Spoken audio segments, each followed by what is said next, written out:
하나님 말씀 같이 보겠습니다. 출애굽기 1장 1절에서 7절까지 보겠습니다. 교독하겠습니다. 야곱과 함께 각각 자기 가족을 데리고 애굽에 이른 이스라엘 아들들의 이름은 이러하니 이사갈과 스불론과 베냐민과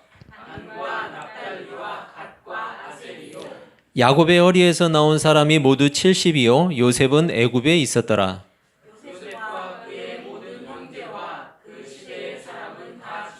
함께 읽습니다. 이스라엘 자손은 생육하고 불어나 번성하고 매우 강하여 온 땅에 가득하게 되었더라. 아멘. 여러분 반갑습니다. 예, 인사 한번 하시죠. 같이. 예, 앞뒤 보시면서 예, 반갑습니다.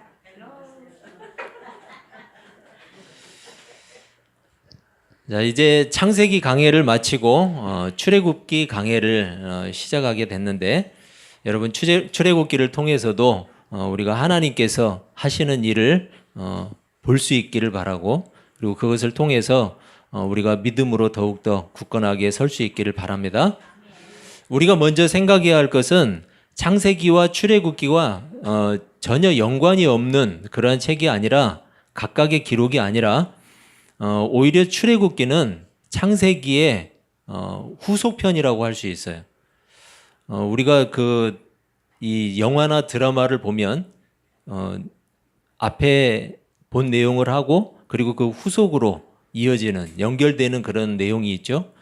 그런 것과 같이 출애굽기와 창세기는 밀접하게 연결되어 있고 그리고 본래 성경은 이렇게 다 나뉘어 있는 게 아니라 모세 오경이면은 같이 한꺼번에 이어져 있는 거예요. 그거를 이제 내용별로 이렇게 구분을 한 거죠. 창세기와 마찬가지로 모세가 기록을 했어요. 모세가 기록을 했고 당연히 이 출애굽기도 1차 독자는 이스라엘 백성들이에요. 이스라엘 백성들. 그렇지만 또 우리 모든 하나님의 백성들에게 주시는 말씀이기도 해요. 여러분 그렇다면 기록한 목적이 중요하겠죠? 왜 출애굽기를 기록했을까? 첫째로는 왜 출애굽을 해야 하는가?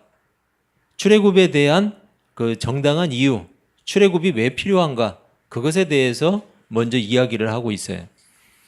여러분 우리의 출애굽은 뭘까요? 지금 현재를 살고 있는 우리의 출애굽은 뭘까요? 당연히 옛 삶을 버리고 이제 믿음의 길로 들어서는 일이겠죠. 그게 바로 출애굽이죠. 두 번째로 기록한 목적을 보면 출애굽의 과정을 설명해 주고 있어요. 모세가 출생을 하죠. 그리고 모세를 하나님이 택하셔서 부르세요. 그래서 지도자로 세우고 바로와 대면하게 하시고 그리고 10가지 재앙을 통해서 이스라엘 백성들을 출애굽시키죠.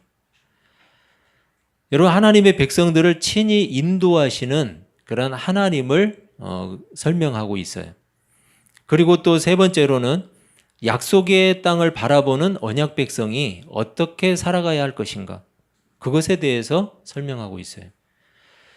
시내산에 도착을 해서 거기에서 십계명을 받게 되죠. 십계명을 받게 되고 그리고 성막을 건축하게 돼요. 하나님의 말씀으로 사는 사람들 그리고 하나님의 임재를 경험하는 사람들 그게 바로 출애굽기의 내용에 포함되어 있는 거예요. 여러분 하나님의 언약을 바라보면서 살았던 족장들 아브라함과 이삭과 야곱 그리고 이제 그 뒤에 이어지는 이스라엘 백성들 그들은 하나님이 약속하신 자손의 번성도 그리고 언약의 땅 가나안도 온전히 경험하지는 못했어요. 여러분 아브라함이 가나안으로 들어오기는 했지만 가나안 땅에서 땅을 완전히 차지했던 건 아니죠. 거기에서 자손의 번성을 받던 것도 아니에요. 이삭도 마찬가지였고 야곱도 마찬가지였어요. 오히려 야곱은 애굽에 들어와서 애굽 땅에서 삶을 마감했어요. 그래서 자손의 번성이나 또 언약의 땅인 가나안을 차지하는 것 전혀 경험하지 못했어요. 다만 그들은 믿음으로 하나님의 언약을 신뢰했던 거예요. 믿음으로. 여러분 그들이 가졌던 믿음은 견고했어요. 우리가 창세기를 통해서 인간의 연약함과 허물들을 많이 보죠. 아브라함도 연약하고 야곱도 이삭도 연약한 모습을 볼 수가 있어요. 그렇다고 여러분 우리가 무시할 정도로 그 사람들이 믿음이 형편없었냐? 그렇지 않아요. 그들의 믿음은 견고했어요. 창세기를 통해서 우리는 그들의 믿음을 확인할 수 있었어요. 물론 족장들 역시 제가 이야기한 것처럼 연약한 인간들이었어요. 하지만 그들은 하나님이 어떤 분인지를 경험했어요. 어떤 분인지 경험했어요. 그 경험했던 믿음이 얼마나 견고했는지 여러분 아브라함은 믿음의 조상이라고 이야기를 하잖아요. 믿음의 시작이기 때문에 그렇기도 하지만 아브라함이 그만큼 하나님을 견고하게 신뢰했다라는 이야기예요. 아브라함은 약속하신 것을 반드시 이루시는 전능하신 하나님을 경험했어요. 여러분 그에게 아들을 약속했죠? 그런데 그는 갖가지 방법을 통해서 자기의 후손을 이으려고 했어요. 그렇지만 하나님은 아니다. 너에게서 나올 자가, 내 씨로 나올 자가 너의 후손이, 너의 자손이 될 것이다. 그렇게 태어난 사람이 누구예요? 이삭이었어요. 도저히 불가능한 상태에서 하나님을 경험했던 거예요. 하나님이 아브라함을 부르시고 약속의 땅으로 들어가게 하시고 또 언약의 후손인 이삭을 주시고 그리고 여호와 이레를 경험하게 하셨잖아요. 이삭을 제물로 드리라고 했던 그 순간에도 하나님을 경험할 수 있었어요. 이 하나님의 기적 가운데서 출생한 이삭은 그 존재 자체가 여러분 하나님을 증거하는 인생이잖아요. 그 존재 자체가. 이삭은 나올 수 없는 상태에서 출생을 했어요. 여러분 그 사람은 그냥 있는 그대로가 하나님을 증거하는 사람이었어요. 이삭 역시 하나님의 돌보심과 섭리를 경험한 거예요. 경험했어요. 친히 자기 몸으로 경험했어요. 그리고 야곱은 우리가 잘 알듯이 전 삶을 통해서 하나님을 경험했던 사람이에요. 여러분 하나님 없이는 설명이 불가능한 사람이잖아요. 야곱은. 하나님이 없이는 설명이 불가능해요. 마지막으로 하나님의 섭리의 절정을 보여준 사람이 있죠. 그 사람이 바로 요셉이었어요. 요셉. 비록 족장들은 언약의 자손과 언약의 땅의 성취를 경험하지는 못했어요. 하지만 그들은 언약을 반드시 이루실 하나님을 견고하게 신뢰했다라는 거예요. 왜냐하면 아무것도 기대할 수 없는 최악의 상황 속에서도 섭리하시는 하나님을 경험했어요. 아무것도 없는 상태에서. 언약의 후손을 지키셨고 그리고 보존하시는 전능하신 하나님을 경험했던 거예요. 여러분 우리 모두가 그 전능하신 하나님을 경험할 수 있기를 바랍니다. 하나님을 경험한다는 것은 하나님을 참으로 아는 거예요. 하나님이 어떤 분인지 참으로 아는 거예요. 그냥 수박 겉핥기로 아는 게 아니에요. 성경은 하나님을 아는 지식으로 우리를 이끌어줘요. 성경이. 하나님이 계시라고 이야기를 하죠. 여러분 하나님의 계시의 전부가 성경이에요. 하나님은 성경을 통해서 전부 다 계시해 주셨어요. 우리의 구원에 합당한 그러한 계시들을 나타내 주시고 하나님이 어떤 분인지 하나님이 백성들을 어떻게 이끌어 주는지 다 설명해 주고 있어요. 성경을 통해서 하나님이 하나님의 백성을 다루시는 방식을 우리는 이해하게 돼요. 따라서 성경을 제대로 알지 못하는 것은 하나님을 제대로 알지 못하는 거예요. 성경을 알지 못하는 건. 반대로 하나님을 바르게 알기 위해서 우리는 성경을 바르게 알고 있어야 돼요. 그래야 하나님을 바르게 이해할 수 있어요. 하나님이 모세를 통해서 오경을 기록하게 하신 목적도 동일해요. 하나님의 백성이 하나님을 제대로 바르게 알기를 원하신 거예요. 하나님이 어떤 분인지. 하나님의 뜻을 알고 하나님의 의도를 알아야만 끝까지 하나님을 따를 거 아니에요. 여러분 하나님의 의도를 모르고 하나님의 뜻을 모르면 하나님을 끝까지 따르기 쉽지 않아요. 하나님의 의도를 제대로 이해하지 못하면 여러분 어떻게 끝까지 따라가겠어요? 중간에 포기하겠죠. 모르니까. 이스라엘 백성들에게 필요한 것은 믿음이었어요. 어떤 상황, 어떤 환경 속에서도 하나님을 끝까지 신뢰할 수 있는 믿음이에요. 좋을 때만 믿는 믿음이 아니에요. 나에게 좋은 것 줄 때만 따라갈 수 있는 믿음이 아니라는 이야기죠. 왜 그런지는 우리가 앞으로 출애굽기를 살펴보면 알게 돼요. 지금 우리에게 필요한 것도 뭐예요, 여러분? 하나님이 주신 믿음이에요. 우리에게 필요한 건 믿음이에요. 하나님이 주신 믿음은 성경을 이해할 수 있는 믿음의 눈을 갖게 해요. 그 믿음의 눈으로 우리는 하나님을 알게 되고 하나님의 의도를 파악하게 되는 거예요. 하나님의 의도를 파악하지 못하면 여러분 우리 앞에 닥친 환경들을 이해하기가 어렵죠. 이해하기가 어려워요. 하나님이 우리를 다루시는 방식은 각기 다를 수 있어요. 사람마다 다를 수 있지만 우리를 향하신 하나님의 뜻은 언제나 선하시다는 사실을 깨달을 수 있어요. 언제나 선하시다. 하나님의 뜻은. 바로 그 선하신 하나님의 의도를 우리는 신뢰하는 것이고 그것이 바로 하나님이 말씀을 통해서 우리에게 심어주고자 하시는 믿음이에요. 믿음. 창세기의 마지막 부분을 통해서도 알 수 있는 중요한 사실이 있어요. 이스라엘 백성들이 바라봐야 할 땅은 바로 가나안이라는 거예요. 가나안이었어요. 또한 그들은 하나님의 언약을 따라서 살아가야 할 하나님의 백성이라는 거예요. 비록 그들의 몸은 애굽에 살고 있었지만 그들의 마음만은 항상 약속의 땅 가나안에 둘 것을 요청하고 있어요. 여러분, 우리가 마음을 어디에 두고 있는지 잘 생각해 보세요. 우리의 마음이 어디를 향하고 있는지, 우리의 마음을 어디에 두고 있는지. 여러분, 그것이 바로 내가 현재 가지고 있는 신앙의 척도예요. 내 마음이 어디에 있는지. 그런데 창세기와 출애굽기를 보면 이 창세기와 출애굽기 사이에는 수백 년간의 공백이 있어요. 수백 년간의 공백. 즉 요셉의 죽음으로 창세기의 기록은 종료가 되죠. 요셉의 죽음으로 끝나요. 창세기가. 그리고 출애굽기는 그로부터 수백 년이 지나간 어느 시점부터 기록이 되고 있어요. 물론 성경책은 역사책이 아니기 때문에 모든 시대와 모든 사건을 다 다룬 건 아니에요. 그럼에도 불구하고 그 공백의 시간이 궁금해지는 거예요. 그 공백의 시간. 도대체 무슨 일이 있었을까? 그 시간 동안 하나님은 언약의 백성들을 위해서 무엇을 하셨는가? 하나님이 피곤해서 쉬셨을까요? 성경은 그 시간 동안 특별히 쓰임받은 인물을 제시하지 않아요. 특별히 쓰임받은 인물이 그 시간 동안 없어요. 어떤 특별한 사건에 대해서도 전혀 기록이 없어요. 마치 하나님의 말씀이 끊어져 버린 영적인 암흑기와도 같아요. 이스라엘 백성들은 그들의 영원한 보호자이신 하나님을 더욱더 의지했어요. 왜냐하면 요셉이 죽었잖아요. 여러분, 요셉이 죽었어요. 그 땅에서 죽었어요.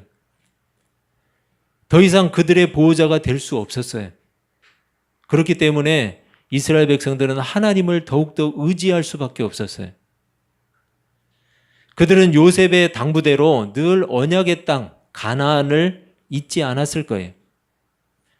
하지만 그런 그들에게 힘겨운 고난의 시간이 찾아오고 있었어요. 창세기와 출애굽기 사이의 공백, 그 공백은 바로 그 고난의 시간, 이스라엘 백성들에게 닥칠 고난에 대한 암시로 볼 수가 있어요. 우리는 바로 이런 순간들에 대해서 궁금증을 가지게 돼요. 왜 하나님은 이럴 때 침묵하고 계실까? 왜 이런 위기를 미리 막아주지 않으실까? 왜 나에게 닥치는 어려움들을 미리 막아주지 않으실까? 왜 이런 힘든 시간들을 하나님께서 경험하게 하실까? 여러분, 마치 하나님이 계시지 않는 것과 같은 그런 시간들을 경험하게 된다라는 거예요. 왜 우리 기도에 응답을 해주시지 않을까? 왜 이런 고통과 슬픔을 당장 해결해 주지 않을까? 여러분, 하나님의 부재를 경험하는 그런 시간들이 분명히 우리 삶에 있다라는 거예요. 마치 하나님이 계시지 않는 것과 같은 시간. 여러분, 그런 시간을 경험하는 이유가 있어요. 그 이유는 우리가 하나님의 섭리와 그 의도를 다 알 수 없기 때문이에요. 여러분, 내가 느끼기에는 하나님이 왜 이럴 때 가만히 계시지? 왜 나를 위해서 이 시간에 일하지 않으시지? 라고 생각할 수 있지만 그것은 우리가 하나님의 섭리와 그 의도를 다 알지 못하기 때문이에요. 우리는 제한적이잖아요. 우리는 유한한 존재들이에요. 여러분, 그렇지만 하나님은 어떤 분이에요? 영원하신 분이에요. 유한한 존재가 어떻게 영원하신 하나님의 뜻을 다 파악할 수 있겠어요? 불가능하죠. 따라서 하나님의 의도를 다 알 수 없는 우리는 우리가 기대하는 방식대로 되는 것만 축복이라고 생각을 해요. 우리가 기대하는 대로만 다 돼야 된다고 생각을 해요. 우리의 기대를 따라서 해주시지 않으면 하나님이 일하시지 않는다고 생각해요. 우리의 기대와 전혀 다른 방식으로 일하시면 우리는 하나님이 계시지 않는다고 말하거나 아니면 응답해 주지 않는다고 이야기를 해요. 여러분, 그래서 필요한 것이 무엇이냐면 하나님이 주시는 믿음의 눈이에요. 하나님이 주시는 믿음의 눈. 출애굽기는 야곱이 자기 가족들을 데리고 요셉이 있던 애굽 땅으로 들어갔던 일을 다시 기록을 해요. 다시 기록하면서 시작이 돼요. 비록 내용상으로는 수백 년의 공백이 존재하지만 창세기와 출애굽기는 동일한 하나님의 역사라는 거예요. 그리고 언약 백성들의 이야기라는 사실을 말해주고 있어요. 여러분, 앞서 창세기에서도 살펴봤듯이 야곱의 자손 몇 명이 들어갔다고 하죠? 애굽으로?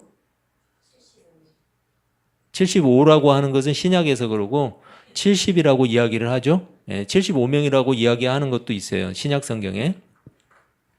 70명이 애굽으로 들어갔다고 말을 하고 있어요. 이스라엘 백성들은 이 7이라는 숫자 참 좋아해요. 하나님의 특별한 섭리를 말해주는 숫자예요. 하나님의 특별한 섭리. 그리고 10이라는 숫자도 좋아해요. 10은 완전한 성취를 이야기하는 거예요. 그렇기 때문에 이 7과 10이 조합된 70이라는 숫자는 하나님의 특별한 섭리와 완전한 성취를 표현하는 말이에요. 출애굽기를 시작하면서 다시 한번 그들이 애굽으로 들어가게 된 것은 하나님의 특별한 섭리였다는 것을 강조하고 있는 거예요.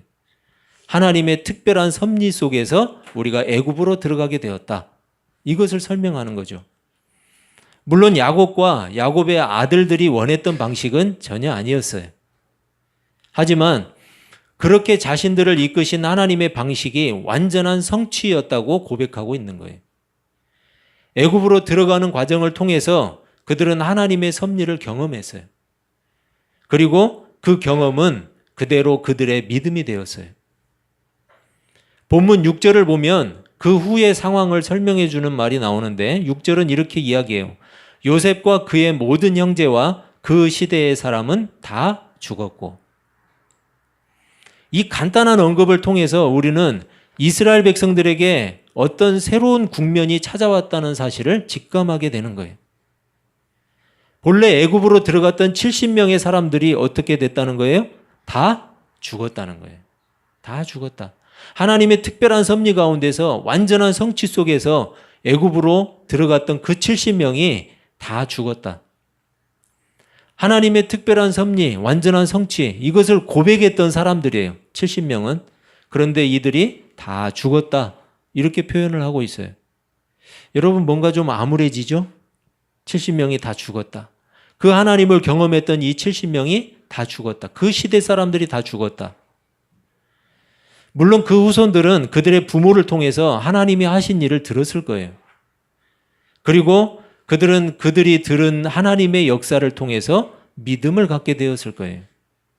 하지만 그들이 직접 경험하지 않은 그 일들은 여러분 점점 그 영향력이 약해질 수밖에 없었을 거예요.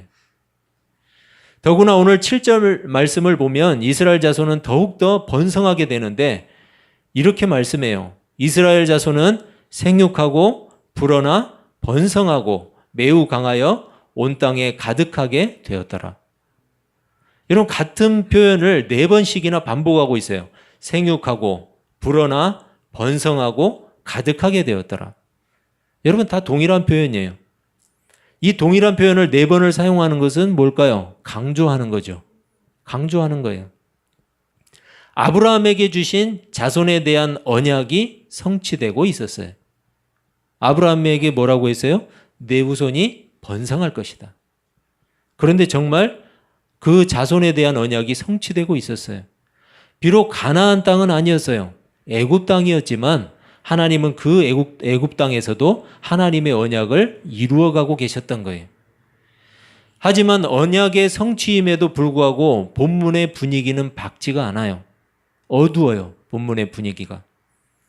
하나님을 경험했던 이 70인의 시대가 가고 이제 하나님을 직접 경험하지 못한 그들의 자손들이 어떻게 됐다는 거예요? 번성하고 있었다라는 거예요. 하나님을 경험하지 못한 세대가 번성하고 있었다. 아이러니하죠? 여러분, 자손에 대한 축복, 자손이 번성할 거라는 약속이 성취됨에도 불구하고 하나님을 경험하지 못한 세대가 번성한다라는 것은 여러분 뭔가 분위기가 어두워지는 거예요.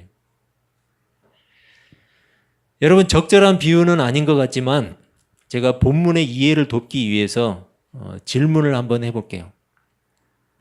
하나님을 경험한 70명의 성도가 있는 교회가 있어요. 그런데 하나님을 경험하지 못한 10,000명의 성도가 있는 교회가 있어요. 여러분 어떤 교회가 세상에 더 영향력을 끼칠까요? 물어보지 말라고요? 하나님이 세워주신 교회는 여러분 진실하고 바른 하나님의 사람들을 세워 가야 돼요. 하나님을 경험할 수 있도록 가르치고 배워야 돼요. 그래도 사람이 좀 있어야지. 있어야죠. 여러분 그렇게 생각하신다면 먼저 하나님을 경험하세요. 먼저 경험하세요. 하나님은 하나님을 경험한 사람들을 통해서 교회를 바르게 성장시켜요. 하나님을 경험하지도 못했는데 사람 숫자만 채워서 뭐예요? 하나님을 경험한 사람들이 또 다른 사람들에게 하나님을 경험할 수 있는 통로를 제공하는 거예요. 한국교회는 여러분 기형적으로 성장한 거 아시죠? 하나님을 경험하지도 못한 사람들이 교회의 숫자만 많이 채워졌어요. 물론 다는 아니에요. 바른 교회도 얼마든지 많이 있어요. 바르지 않은 교회를 이야기하는 거예요. 그런데 비율적으로 볼 때 한국교회는 기형적으로 성장했어요.